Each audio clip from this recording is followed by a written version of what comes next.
ഈശോ സ്തുതിയായിരിക്കട്ടെ. ഒരിക്കൽ ഒരു നിറഞ്ഞൻ യേശുവിനോട് ചോദിക്കുകയുണ്ടായി, ആരാണ് എൻ്റെ അയൽക്കാരനെന്ന്.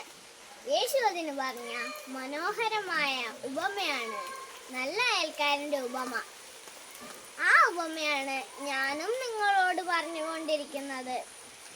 ഒരിക്കൽ ഒരു മനുഷ്യൻ ജെറുസലേമിൽ നിന്ന് ജെറീക്കോയിലേക്ക് പോകുകയായിരുന്നു.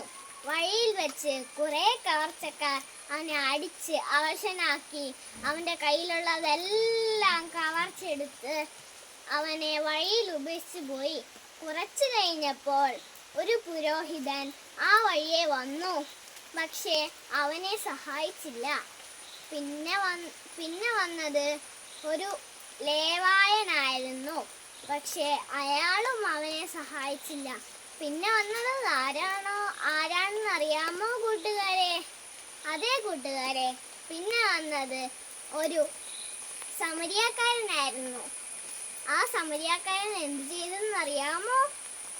ആ സമരിയാക്കാരൻ അവൻ്റെ മുറിവുകളിൽ മരുന്ന് വെച്ച് തൻ്റെ കഴുതപ്പുറത്ത് കയറ്റി സത്രത്തിൽ കൊണ്ടുപോയി പരിചരിച്ചു. അവന് വേണ്ടതെല്ലാം ചെയ്തു. യേശു ഈ ഉപമ പറഞ്ഞതിന് ശേഷം എന്താണ് പറഞ്ഞതെന്നറിയാമോ? നിങ്ങളും അതുപോലെ ചെയ്യുമെന്ന്. എൻ്റെ കഥ ഇഷ്ടമായ കൂട്ടുകാരെ, നമുക്കും നല്ല സമരിയാക്കാരനെ പോലെ നന്മകൾ ചെയ്ത് ഈശോയ്ക്ക് ഇഷ്ടമുള്ള മക്കളായി വളരാം.